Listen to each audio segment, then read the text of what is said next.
Un jour caniculaire de juin 2005, du propylène gazeux s'échappe d'une bouteille dans une unité de remplissage et de stockage, prend feu et provoque une suite d'incendies et d'explosions qui durera 5 heures. L'accident a eu lieu au sein de la société Praxair, située à côté d'une zone commerciale et résidentielle à Saint-Louis, dans le Missouri. Des bouteilles explosent et fusent dans tout le voisinage. Heureusement, personne n'est blessé, mais les débris endommagent de nombreuses constructions et plusieurs véhicules. Tous les occupants de l'installation réussissent à évacuer sans dommage. Le CSB a enquêté sur l'accident et a publié un document concernant la sécurité des stockages de propylène exposés à de fortes températures. L'incendie à Praxair était grave, et ce n'est pas le seul à s'être produit dans des installations de gaz sous pression. Cet accident montre la nécessité pour les entreprises de suivre de bonnes pratiques de sécurité dans les domaines du stockage extérieur de bouteilles et de la protection contre l'incendie. Ces mesures aideront à protéger les pompiers et les habitants des quartiers voisins. L'incendie de Praxair met en lumière des problèmes concernant les soupapes couramment employées sur les bouteilles de gaz comprimé. Ces soupapes présentent un danger potentiel par temps chaud. Le 24 juin 2005, Saint-Louis subissait une vague de chaleur. La plus haute température enregistrée ce jour était de 36 degrés Celsius. Sur le site de Praxair, des milliers de bouteilles de gaz contenant des produits hautement inflammables, comme du propylène, du propane et de l'acétylène, étaient stockées à l'extérieur, en pleine lumière. Les bouteilles étaient soumises à cette lumière, mais aussi à la réverbération de l'asphalte, qui faisait augmenter la température et la pression des gaz à l'intérieur des bouteilles. Vers 15h20, l'augmentation de pression dans une bouteille active sa soupape de sécurité. Le gaz pousse sur le clapet à ressort, permettant au propylène de le contourner. Le gaz sort de la soupape et passe par les ouvertures de la coiffe de la bouteille. Le propylène s'échappe ensuite vers l'atmosphère et forme un nuage inflammable autour du haut de la bouteille. Une charge statique, créée par l'échappement du propylène, a très probablement enflammé le nuage. Une caméra de sécurité de Praxair a enregistré l'échappement du gaz et son inflammation. Le gaz commence à s'échapper de la bouteille quelques secondes avant 15h20. Il s'enflamme immédiatement. Un employé voit des flammes et déclenche l'alarme. En moins de 30 secondes, le feu s'étend rapidement et chauffe les bouteilles voisines qui, à leur tour, relâchent leur gaz, ajoutant du combustible à l'incendie. 1 minute après le dégagement de gaz initial, de la fumée assombrit l'installation, alors que le feu échappe à tout contrôle. 90 secondes après le début de l'accident, la caméra enregistre des flashs aveuglants quand les bouteilles commencent à exploser. Des bouteilles s'élèvent en fusée dans l'air et propagent l'incendie encore plus loin. Comme l'alarme a été déclenchée tôt, les travailleurs et les clients ont pu être évacués sans encombre. Cette prise de vue de la chaîne Kamov TV montre les boules de feu générées par l'explosion des bouteilles de propylène, de propane et d'acétylène.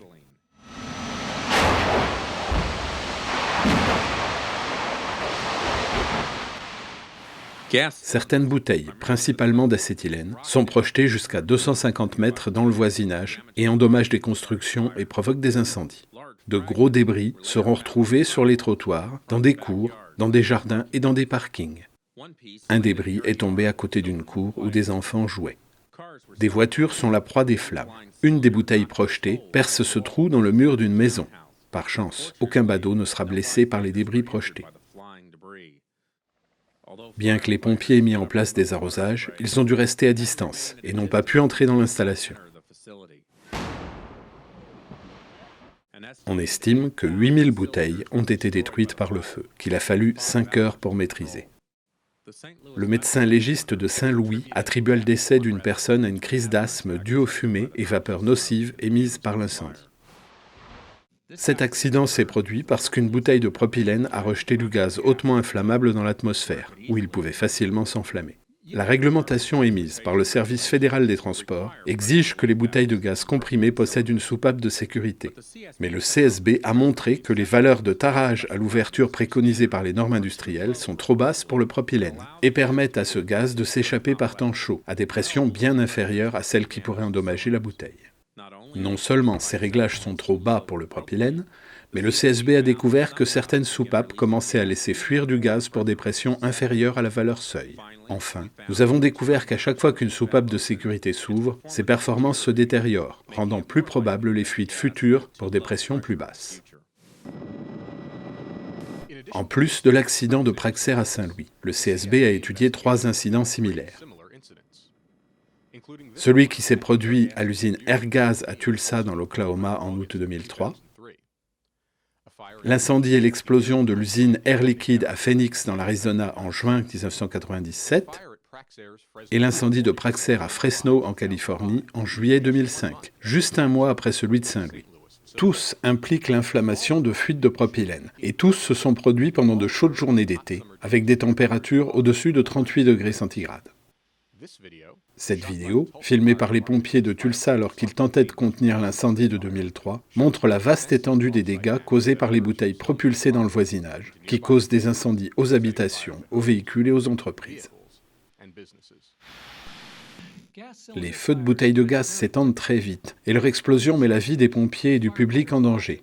Le communiqué de sécurité du CSB recommande plusieurs bonnes pratiques pour le stockage des bouteilles et la protection contre l'incendie. Nous conseillons vivement aux entreprises d'installer des systèmes de protection contre l'incendie fixes, comme des détecteurs d'incendie ou des systèmes d'aspersion, pour refroidir les bouteilles et prévenir l'extension du feu pendant les premiers instants critiques après l'inflammation. Des détecteurs de gaz peuvent être utilisés dans les lieux de stockage pour donner l'alarme et déclencher des systèmes de protection contre l'incendie. Des barrières peuvent être installées pour confiner les bouteilles en cas d'explosion. Le principal enseignement de l'enquête du CSB est que beaucoup des soupapes de sécurité encore utilisées aujourd'hui sur les bouteilles de propylène pourraient entraîner des incendies catastrophiques pendant des périodes caniculaires. Le CSB recommande que l'Association des industries du gaz sous pression revoie ses normes pour les soupapes de sécurité utilisées pour le propylène. Ces soupapes doivent voir leur fiabilité améliorée et disposer d'une marge de sécurité plus importante entre la pression de service des bouteilles et la pression à laquelle elles s'ouvrent pour éviter des rejets prématurés.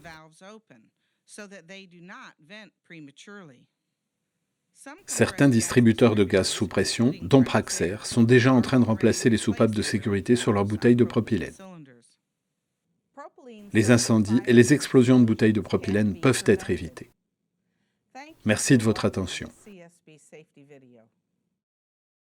Pour plus d'informations concernant l'accident de Praxair et le bulletin de sécurité du CSB, merci de consulter notre site web csb.gov.